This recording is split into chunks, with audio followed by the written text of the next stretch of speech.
বন্ধুরা, উড়ান ধারাবাহিকের আজকের পর্বে দেখানো হয়েছে পূজা চড় মারতেই অনি অসুস্থ হয়ে পড়ে। পূজা বলে, মা, অনিকে হসপিটালে নিতে হবে।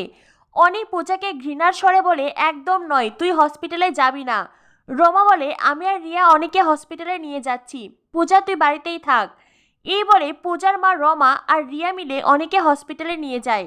এদিকে মহারাজ মনে মনে ভাবতে থাকে, পূজা, আমি তোমার কাছে আসছি, আজ আমি তোমাকে বাড়িতে ফিরিয়ে আনবো। পূজা, তোমার আমার মধ্যে আর কোনো ভুল বোঝাবুঝি থাকবে না, আর কোনো মান অভিমান থাকবে না।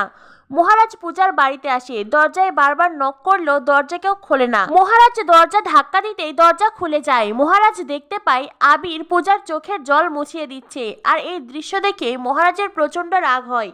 মহারাজের স্থির থাকতে পারে না, মহারাজ জোরে ধাক্কা দিয়ে দরজা খোলে, আর পূজা চমকে ওঠে। মহারাজকে দেখে পূজা অবাক হয়ে যায়।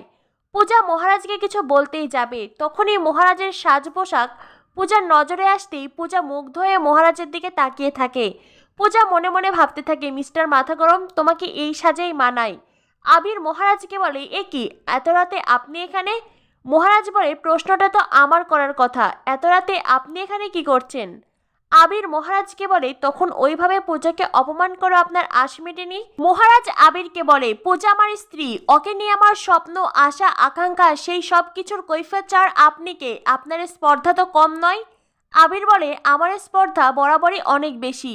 মহারাজ বলে, আর আমিও বরাবরই বেঠিক মানুষদের তাদের নিজের জায়গাটা বুঝিয়ে দেই। আবির মহারাজের সামনে এসে বলে, আপনাকে দেখে তো মনে হচ্ছে আপনি মুখের কথা নয়, বরং হাতের ব্যবহার করে আমাকে বোঝাতে চাইছেন। মহারাজ বলে, নিজেকে খুব কষ্টে সংযত করে রেখেছি, কারণ বাড়িতে মা রিয়া আছে, ওদের সামনে কোনো সিন ক্রিয়েট করতে চাই না। আবির বলে, আপনার যা খুশি করতে পারেন, এই মুহূর্তে বাড়িতে কেউ নেই, আমি আর পূজাই আছি।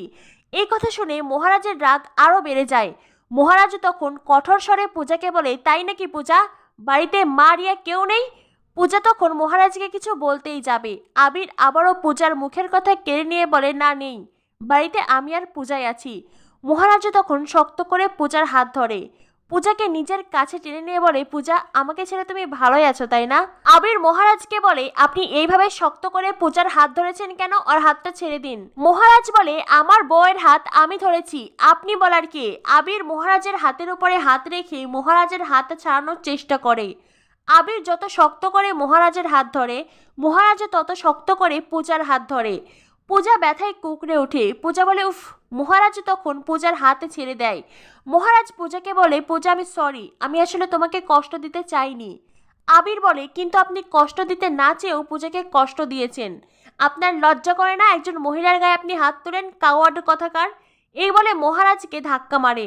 মহারাজ আর নিজেকে সামনে রাখতে পারছে না। পূজাও বুঝে গেছে এইবার মহারাজ একটা অঘটন ঘটাবে। মহারাজ নিজের সবটুকু শক্তি দিয়ে আবিরকে জোরে ঘুষি মারে। আবির উল্টে পড়ে জ্ঞান হারিয়ে ফেলে। আবিরের নাক ফেটে রক্ত বের হতে থাকে।